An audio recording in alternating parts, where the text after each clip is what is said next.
اعوذ باللہ من الشیطان الرجیم بسم اللہ الرحمن الرحیم ان اللہ لا یغیر ما بقوم حتی یغیروا ما بانفسهم واذا اراد اللہ بقوم سوءا فلا مرد له وما لهم من دونہ من وال۔ اس آیت کا ایک حصہ ہم نے پڑھا تھا کہ اللہ تعالیٰ نے ارشاد فرمایا کہ اللہ تعالیٰ انسان کی حفاظت کے لیے فرشتے بھیجتا ہے جو اس کی حفاظت کرتے رہتے ہیں، تکلیفوں سے، پریشانیوں سے اسے بچاتے رہتے ہیں۔ لیکن ساتھ ایک بات اور ارشاد فرمائی اسی آیت کے اندر، فرمایا کہ اللہ تو فرشتے کو بھیجتا ہے کہ وہ بندے کی حفاظت کرتے ہیں، لیکن اب اس کا مطلب یہ نہیں ہے کہ بندہ بے پرواہ ہو کے پھر رہا ہو اور جب اسے پتہ چل جائے کیونکہ میرے تو محافظ فرشتے ہیں تو اب مجھے تو کچھ کرنے کی ضرورت نہیں ہے، اب کیونکہ رب نے جب خود فرما دیا کہ میں محافظ فرشتے بھیجتا ہوں وہ حفاظت کرتے رہتے ہیں تو اب مجھے بچنے کی کیا ضرورت ہے۔ تو ساتھ ہی اللہ تبارک و تعالیٰ نے ایک اور بات ارشاد فرمائی، فرمایا کہ فرشتے بھیجنے کا مطلب یہ نہیں ہے کہ تو اب جناب فارغ ہو کے بیٹھ جا۔ آگے ایک الفاظ استعمال کیے، فرمایا ان اللہ لا یغیر ما بقوم، یہ بڑے مشہور الفاظ ہیں۔ فرمایا اللہ تعالیٰ کسی بھی قوم کی حالت نہیں بدلتا حتی یغیروا ما بانفسہم، جب تک کہ وہ خود اپنی حالت کو نہیں بدلتے ہیں۔ یہ ایک اللہ تعالیٰ نے ایک اصول بیان کیا ہے قوموں کے لیے، خاندان کے لیے، برادری کے لیے، بڑے کے لیے، پورے گھر کے لیے، معاشرے کے لیے، ہر فرد کے لیے قانون ہے، چاہے اکیلا کوئی شخص ہے، گھر ہے، معاشرہ ہے، ریاست ہے، جس چیز پر بھی آپ لگائے یہ قانون لاگو ہوتا ہے۔ اللہ تعالیٰ نے ارشاد فرمایا کہ رب کسی بھی قوم کی حالت تب بدلتا ہے جب وہ قوم خود اپنی حالت کو بدلنا چاہتی ہے۔ اگر کوئی قوم اپنی حالت کو نہیں بدلنا چاہتی تو اللہ تبارک و تعالیٰ بھی ایسی قوم کی حالت کو بدلتا نہیں ہے۔ ٹھیک ہے جی، اب اس سے اس بندے کا بھی رد ہو گیا، اس بات کا بھی رد ہو گیا جو کہتے ہیں جی اللہ آپ پہ ہدایت دے گا۔ ٹھیک ہے جی، اللہ آپ پہ کیوں ہدایت دے؟ رب نے اصول بیان کیا ہے۔ دیکھیں نا جی، آپ قرآن پڑھ کے دیکھیں، فاذکرونی اذکرکم، پہل یہاں سے کر، فرمایا کہ تم مجھ سے پیار کرو، میرا ذکر تم کرو گے تب تمہارا ذکر ہوگا۔ فسوف یأتی اللہ بقوم یحبہم، میں ایسی قوم لاؤں گا جو مجھ سے پہلے پیار کریں گے، جب وہ پیار کریں گے تب پھر کیا ہوگا، یحبونا، پھر میں ان سے پیار کروں گا۔ تو اس کا مطلب کیا نکلا؟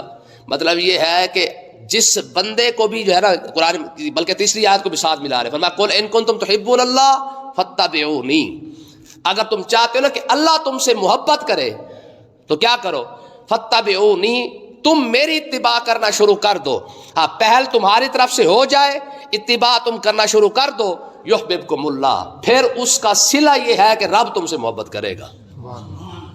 اس کا مطلب پتہ ہے کیا نکلا؟ یعنی یہ ساری آیتوں کو ملائیں تو نتیجہ ایک ہی نکلتا ہے کہ بھائی پہل انسان کرے گا تب جا کے دوسری طرف سے جو ہے وہ محبت کا پیغام ملے گا، دوسری طرف سے کرم نوازی ہوگی۔ اگر انسان یہ امید رکھ کے بیٹھا ہوا ہے کہ نہیں جی اللہ آپ پہ کرم فرمائے گا، ٹھیک ہے جی، جیسے ہماری عام فکرہ ہے، عام جملہ ہے، کہتے جی رب ہدایت دے گا، بھائی رب ہدایت دیتا ہی نہیں ہے۔ سمجھ آئی کہ نہیں ہے؟ رب ہدایت نہیں دیتا۔ کس سے نہیں دیتا؟ میں جو نہیں چاہتا نا رب اسے ہدایت بھی نہیں دیتا ہے۔ اب مجھے آپ بتائیں، رب چاہتا ہے نا کہ سارے جنت چلے جائیں، ہے جی، اس لیے تو قرآن بھیجا، اس لیے نبی بھیجے، اس لیے تو ہدایت والے سارے راستے کھولے کہ شاید بندے بچ جائیں اور جنت میں چلے جائیں۔ اب رب نے قرآن دیا ہے، ہدایت کے لیے نبی بھی بھیجے ہیں، پھر اس کے بعد نبیوں کے بعد علماء بھی آئے ہیں، سارے سکھا بھی رہے ہیں اور قیامت تک سکھاتے بھی رہیں گے۔ اب جو سیکھتا ہی نہیں ہے رب اسے جنت کیوں دے؟ بات سمجھے کہ نہیں سمجھے؟ رب اسے جنت کیوں دے بھائی؟ رب اسے ہدایت کیوں دے؟ جو لینا نہیں چاہتا، یہ زبردستی کا سودا تو ہے ہی نہیں نا جناب، چکر ہی کوئی نہیں ہے۔ کریم آقا علیہ الصلوۃ والسلام مسجد نبی میں تشریف فرما ہے اور ابھی خطبہ ہو رہا تھا، یا جمعے کا دن تھا یا کوئی بھی معاملہ تھا، 3 شخص آئے۔ اچھا، ایک راستے سے واپس چلا گیا، دوسرا مسجد میں آیا اور پیچھے آ کے بیٹھ گیا، تیسرا جو ہے وہ چلتا چلتا حضور کے قریب آ کے بیٹھ گیا۔ آقا علیہ السلام نے ارشاد فرمایا تم جانتے ہو رب نے ان کے ساتھ کیا کیا ہے؟ کہا یا رسول اللہ ان کے ساتھ کیا ہوا ہے؟ فرمایا جسے رب کی ضرورت نہیں نا وہ واپس وہیں سے واپس چلا گیا تھا، فرمایا رب نے بھی اسے چھوڑ دیا ہے۔ اسے نہیں ضرورت نا، رب نے بھی اسے چھوڑ دیا ہے۔ تیسرا جس نے تھوڑی سی ہمت کر کے پیچھے آ کے بیٹھ گیا ہے، فرمایا جتنی اس نے کوشش کی ہے رب نے اس کو صلہ بھی عطا فرما دیا ہے۔ اور تیسرا جو دوڑ کے اور قریب آ کے بیٹھا ہوا ہے، میں جس طرح یہ جلدی آیا ہے رب کی رحمت بھی اس کی طرف جلدی آئی ہے. ٹھیک ہے نا جی. آج کے بعد نا یہ دماغ سے نکال دے کہ رب خام خواہ ویلے بیٹھے بیٹھے جنت دے دے گا. جی قرآن کی تو بلکہ یہ آیت ہے، اب حسبتم ان تدخلوا الجنت ولما یاتکم، فرمایا تمہارا کیا خیال ہے تم ویلے بیٹھے بیٹھے وظیفوں کے ساتھ ہی جنت میں پہنچ جاؤ گے. ٹھیک ہے، بےایمانی کر کے درود شریف پڑھ رہے ہیں. جی حاجی صاحب کی حجانی چیک کرو ذرا، حاجی پورا چیک کرو، بےایمانی کر کے کیا کر رہا ہے؟ درود شریف پڑھ رہا ہے. ٹھگی مار کے عمرہ کر رہا ہے، لوگوں کا حق کھا کے میلاد النبی منا رہا ہے. ٹھیک ہے، اب کہنے کا مقصد یہ ہے کہ یہ حاجی پونا رب کو کیسے وارے کھائے گا بھائی؟ سمجھ آئی کہ نہیں ہے؟ کہنے کا مقصد یہ کہ سیدھی بات ہے، پہل ادھر سے ہوگی تو کرم نوازی ہوگی. اگر ادھر ان کو ضرورت نہیں نا تو رب کو بھی ضرورت نہیں ہے. رب کی ضرورت تو ویسے بھی ویسے ضرورت سے پاک ہے. ٹھیک ہے جی. کہنے کا مقصد یہ ہے کہ اللہ تبارک و تعالیٰ، اچھا اس کی ایک اور مثال دیکھیں. قرآن نے عرب کے معاملے میں ارشاد فرمایا وَإِن كَانُوا مِن قَبْلُ لَفِي ضَلَالٍ مُّبِينٍ، تم گمراہ تھے. ٹھیک ہے، رب نے کیا کیا؟ رب نے اپنے نبی عطا فرمایا. اچھا جب تم نبی کے ساتھ لگے تو رب نے دونوں کیسر اور کسرا بھی اٹھا کے تمہارے قدموں میں رکھ دیے. پہلے یہ اجڑ قسم کی قوم ہے جسے کوئی کسی کھاتے میں نہیں سمجھتا ہے. عربوں کو نہ کیسر اپنے ساتھ ملاتا نہ کسرا اپنے ساتھ ملاتا تھا. کہ ویلے لوگ ہیں، ان کا کیا کرنا ہے؟ پینڈو جاہل قسم کے لوگ ہیں، ہم نے ان کا کیا کرنا ہے؟ لیکن جب انہی لوگوں کو یہ لوگ جب نبی کے ساتھ ملے ہیں تو رب نے اس قوم کو اتحاد جب انہوں نے کیا، اتفاق کیا، برکت اللہ تعالیٰ نے کیسی عطا فرمائی. ایک طرف سے کسرا کو فتح کروایا، دوسری طرف سے کیسر کو فتح کروایا ہے. دو سپر پاور بیک وقت انہی عربوں کے ہاتھوں فتح ہوئی ہے. اچھا فتح تو ہو گئی، پھر اللہ نے عروج بھی عطا فرما دیا. صدیق اکبر کا زمانہ، فاروق ہے، عثمان غنی، مولا علی، پھر یہ سارا زمانہ گزرتا آیا. اچھا پھر اس کے بعد جب بادشاہت اس کے اندر آنا شروع ہو گئی. ٹھیک ہے جی. عرب پھر وہ اپنی جو عزت رب نے عطا فرمائی تھی، کیسر اور کسرا کل جو ان کے آگے بھیک مانگتے تھے، ٹھیک ہے جی، پھر یہ اپنی عزت بچا نہ سکے. جب انہوں نے دین کو چھوڑنا شروع کیا، نتیجہ کیا نکلا؟ رب نے پھر اپنا عربوں سے عزت بھی واپس لے لی ہے. عربوں سے پھر عزت بھی ختم ہو گئی. پھر اس کے بعد ترکی آئے، ترکیوں نے آ کے جناب اللہ دین کا کام کرنا شروع کیا تو اللہ تبارک و تعالیٰ نے پھر ترکیوں کو جو ہے وہ کیا کیا؟ پھر عزت عطا فرمائی. 3 بڑے اعظموں کے اوپر جناب ان کو اللہ تعالیٰ نے بادشاہت عطا فرما دی. ترکی جب پیچھے ہٹنے لگے تو پھر اس کے بعد مغل آئے. 1000 سال تک مغلوں کو اللہ تعالیٰ نے پھر عزت عطا فرمائی ہے. جیسے مغل جو ہے پیچھے ہٹنا شروع ہوئے تو اللہ تعالیٰ نے ان سے بھی عزت لے لی ہے. اچھا پھر اسی آگے چل کے دیکھیں، پاکستان بنا، محنتوں کے ساتھ بنا، سارا کچھ کیا، لیکن جب پاکستان بنانے کا مقصد کیا تھا کہ ہم اس میں نظام مصطفیٰ کو نافذ کریں گے. جب انہوں نے دھوکہ کیا نا، یخادعون اللہ والذین آمنوا، رب کے ساتھ وعدہ کیا تھا نا کہ ہم پروردگار ہمیں زمین کا ایسا ٹکڑا دے دے جس میں ہم بیٹھ کر تیرے نظام کو نافذ کریں. جب رب نے ٹکڑا زمین کا دے دیا، اب انہوں نے کیا دھوکہ، تو اللہ تبارک و تعالیٰ نے پھر پاکستان کو بھی اکٹھا نہیں رہنے دیا، 2 ٹکڑے کر کے رکھ دیے. رب نعمت دیتا ہے، اگر اس نعمت کو غلط استعمال کیا جائے تو پھر وہ رب نعمت رہنے بھی نہیں دیتا ہے. یہ اصول ہے اس کا. ایسا نہیں ہو سکتا کہ خام خواہ جس کو مل گیا پھر مل گیا، پھر وہ جو مرضی کرتا پھر فرما نہ.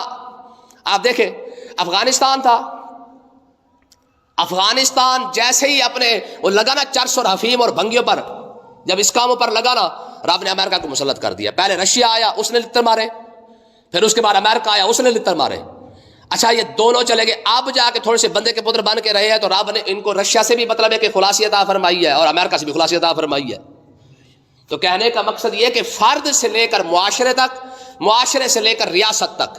اب ایک بندہ بیٹھا ہوا ہے، ٹھیک ہے، میں نے آپ کو پہلے بھی بتایا ہے، آقا علیہ السلام کے دور کی جنت کا طریقہ اور ہے لینے کا، ہمارے دور کا طریقہ اور ہے.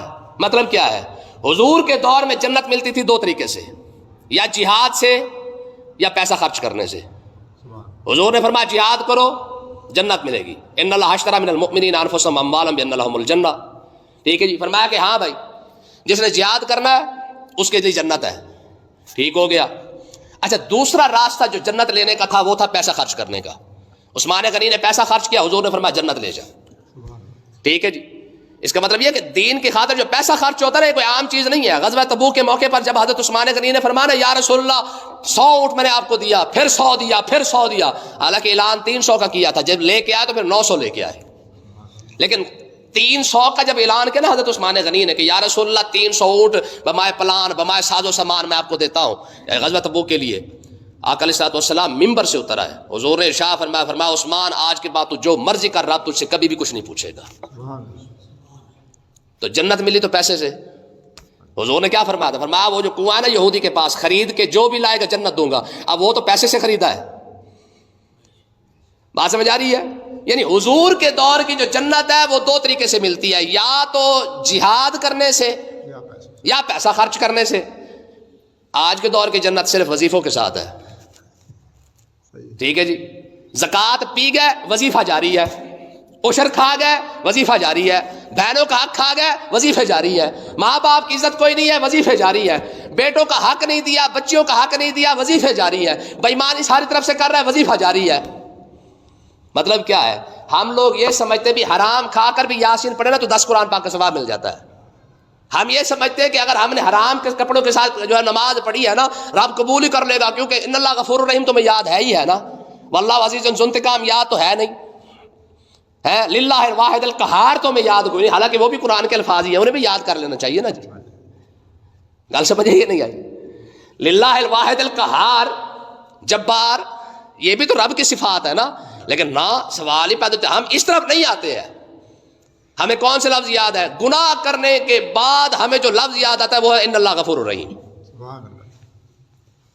ٹھیک ہے، 3 ہے، یہی باتیں ہیں۔ تو اللہ تعالیٰ نے ارشاد فرمایا کہ جو بندہ گھر بیٹھا ہوا ہے اور وہ سمجھتا ہے کہ اپنی حالت اس کے رب بدل دے گا، اور بھائی رب کبھی کسی کی حالت نہیں بدلتا، ہاں کوشش کر، محنت کر، پھر رب کی بارگاہ میں عرض کر کے پروردگار مجھ سے اتنا ہو سکتا تھا میں نے کر دیا، آگے کرم تو فرما دے، یہ اصول ہے۔ تو اللہ تعالیٰ نے ارشاد فرمایا، اب دیکھیں ذرا، فرمایا کہ بھائی سیدھی بات ہے، ان اللہ لا یغیر ما بقوم، کبھی بھی اللہ تعالیٰ کسی قوم کی حالت نہیں بدلتا، حتی یغیر ما بانفسہم، پہلے اپنی حالت کو وہ خود بدلنے کی کوشش کرے پھر رب کرم فرمائے گا، ٹھیک ہے جی۔ ہر الیکشن کے اندر جا کے ان کے جلسے آباد کرتے ہیں، ان کے جلسوں میں نعرے لگاتے ہیں، ٹھیک الیکشن کے 2 مہینے بعد انہیں گالیاں دیتے ہیں، اور 70 سال سے کرتے آ رہے ہیں۔ مجھے آپ بتائیں پچھلے سال جو گالیاں دی تھی ان حکمرانوں کو، اس سال جتوایا کس نے ہے؟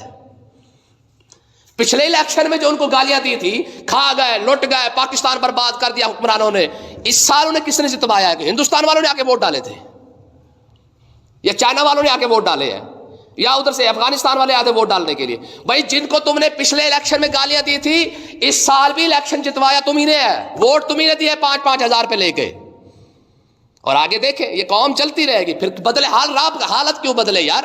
رب کبھی بھی نہیں بدلتا، ٹھیک ہے۔ پہلے پیسے لے لیتے ہیں، بعد میں ووٹ دیتے ہیں، 2 مہینے بعد گالیاں نکال رہے ہوتے ہیں، اور یہ 70 سال سے کرتے آ رہے ہیں۔ تو اللہ تعالیٰ نے ارشاد فرمایا وَإِذَا أَرَادَ اللَّهُ بِقَوْمٍ سُوءًا فَلَا مَرَدَّ لَهُ، یار الفاظ دیکھیں، جب اللہ تعالیٰ کسی قوم کو سزا دینے کا ارادہ کر لینا، فَلَا مَرَدَّ لَهُ، پھر رب اپنے ارادے کو بدلتا نہیں ہے، پھر کوئی بندہ اس کے ارادے کو بدل نہیں سکتا۔ سزا یہی تو ہوتی ہے، اور کیا ہوتی ہے؟ اب قوم کھڑی ہے پٹھے پاسے لگ کے اور امید رکھتی ہے اچھے کی، مجھے آپ بتائیں کیسے ہو سکتا ہے؟ بھائی ووٹ گنجوں کو دیتے ہو، حکمران عمر بن خطاب جیسا مانگتے ہو، یہ کیسے ممکن ہے؟ گل سمجھیے کہ نہیں آئی ہے؟ ٹھگوں کو ووٹ دے کے سلیکٹ کر کے، اگر تم سمجھتے ہو کہ جناب ووٹ جن کو دیا ہے آنا بھی تو انہوں نے ہے نا۔ اچھا ہمارے حکمران بھی روتے ہیں، وہ کہتے ہیں جی سانو کچھ نہیں کرن دیں دے، بھائی کچھ نہیں کرن دیں، سیٹا چھوڑ کے گھر بیٹھو، سیٹ تو تم بھی نہیں چھوڑتے نا۔ گل سمجھ آئی؟ تو اللہ تعالیٰ نے ارشاد فرمایا جب رب کسی کو سزا دیتا ہے تو اس کی سزا پھر کوئی بدل نہیں سکتا۔ وَمَا لَهُم مِّن دُونِهِ مِن وَالٍ، اللہ کے سوا لوگوں کا حمایتی کوئی نہیں ہے، جتنا مرضی حمایتی ڈھونڈ لیں کہ رب کے شاید کوئی ایسا حمایتی مل رہا ہے جو ہمارے ساتھ ہمدردی کرے، ہمارے حالات کو بدلے۔ حالات تب بدلتے ہیں جو اللہ کے دیے ہوئے نظام کے مطابق انسان زندگی چلاتا ہے، وگرنہ حالات نہیں بدل سکتے جو مرضی کر لے، ٹھیک ہے۔ اور آگے دیکھیں اللہ تعالیٰ نے ایک بہت بڑی بات ارشاد فرمائی، وَهُوَ الَّذِي يُرِيكُمُ الْبَرْقَ خَوْفًا وَطَمَعًا، فرمایا کہ اللہ تعالیٰ کی ذات تو وہ ذات ہے یُرِيكُمُ الْبَرْقَ، جو تمہیں بجلی دکھاتی ہے، بجلی دکھاتی ہے، وہ ذات ہے، یعنی اللہ تعالیٰ تمہیں بجلی دکھاتا ہے، کس وجہ سے؟ خوفا و طمعا، فرمایا اس سے خوف بھی پیدا ہوتا ہے اور اس سے امید بھی پیدا ہوتی ہے۔ کیسے؟ جب بادل آتا ہے نا تو بجلی کڑکتی ہے تو کئی بندے ڈر جاتے ہیں اور کئی بندے خوش ہو رہے ہوتے ہیں کہ اب بارش آئے گی، سمجھ آئی؟ دونوں چیزیں پیدا ہوتی ہیں نا. بارش جیسے بجلی کڑکی تو امید لگ جاتی ہے. کچھ لوگ ہوتے ہیں کہ کہتے ہیں کہ بس اب بجلی کڑکی ہے, بادل آ چکا ہے, تو اب امید ہے کہ بارش آنا شروع ہو جائے گی. کچھ لوگ خوش ہو رہے ہوتے ہیں اور خوف اور کچھ لوگوں کو ڈر بھی لگ رہا ہوتا ہے, یار بجلی کڑکی, اللہ خیر ہی کرے. ٹھیک ہے, تو دونوں چیزیں ہیں. اور آگے اللہ تعالیٰ نے ارشاد فرمایا وَيُنشِئُ السَّحَابَ الثِّقَالَ, اور اللہ تبارک و تعالیٰ کی ذات تو وہ ہے جو بھاری بادل کو پیدا فرماتا ہے. مطلب کیا ہے اس سے؟ امام غزالی رحمۃ اللہ علیہ نے بڑی ایک بات ارشاد فرمائی ہے. فرمایا کہ خوف تو یہ ہے کہ بندہ ڈر رہے, کیا یار اتنی طاقت والا رب ہے کہ جناب بادل آ رہا ہے, اسی کے اندر بجلی پیدا فرما رہا ہے, کہ رب کی اپنی طاقت کتنی زیادہ ہوگی, یہ تو اس کے حکم سے سارا کچھ ہو رہا ہے. یہاں پہ امید کے اوپر امام غزالی نے بڑی بات کی ہے. آپ فرماتے کہ امید اور دھوکے میں فرق کیا ہے؟ ایک امید ہے, ایک دھوکہ ہے. فرق کیا ہے اس کے اندر؟ امام غزالی فرماتے ہیں کہ امید یہ ہے, مثال دی امام غزالی نے, آپ فرماتے ہیں کہ کوئی بندہ اچھی زمین دیکھ کے اس کے اندر ہل چلائے, اچھا بیج لائے, اس کے اندر وہ کاشت کرے, اس کے بعد پانی دے, پانی دینے کے بعد اس کی حفاظت بھی کرے, پھر اس کی امید رکھے, انتظار کرے کہ یار اللہ تعالیٰ اب اس کے اندر پھل پھول لگائے گا, رب مجھے برکت دے گا. اس انتظار کا نام ہے امید. اس انتظار کا نام کیا ہے؟ امید. فرمایا کہ کوئی بندہ شریلی زمین دیکھے, بیج بھی گندا لے جائے, پانی بھی نہ دے, حفاظت بھی نہ کرے, خیال بھی اس کا نہ کرے, بیج بھی سب سے گندا ڈالا, زمین بھی سب سے گندی, اور اس کا خیال بھی نہیں رکھا ہے, فرمایا پھر انتظار میں بیٹھا ہو کہ اب اللہ مجھے یہاں سے رزق دے گا, فرمایا اس انتظار کا نام ہے دھوکا. کیا مطلب ہے اس کا؟ امام غزالی نے یہ مثال کیوں دی ہے؟ مطلب یہ ہے اس کا, اس مثال کا, فرمایا کہ اچھی زمین سے مراد ہے اچھا دل. اچھی زمین سے مراد, یہ تصوف کی یوں سمجھنے کے بعد ہے, اچھی زمین سے مراد ہے اچھا دل. پہلے بندہ دل صاف کرے, اس کے بعد اچھا بیج لگائے. مطلب کیا ہے کہ اس کے اندر اعمال اچھے جو ہے وہ بو دے, نماز ہے, روزہ ہے, حج ہے, زکوٰۃ ہے, حقوق العباد ہے, بچوں کا, بہنوں کا, ماں باپ کا, سارے حق ادا کرے. یہ بیج بو دیا اس نے, ٹھیک ہے. پھر اس کے بعد جناب الحقوق العباد, حقوق اللہ کا خیال کر کے زمین کی حفاظت کرتا رہے, کسی دوسری چیز کو اندر نہ آنے دے.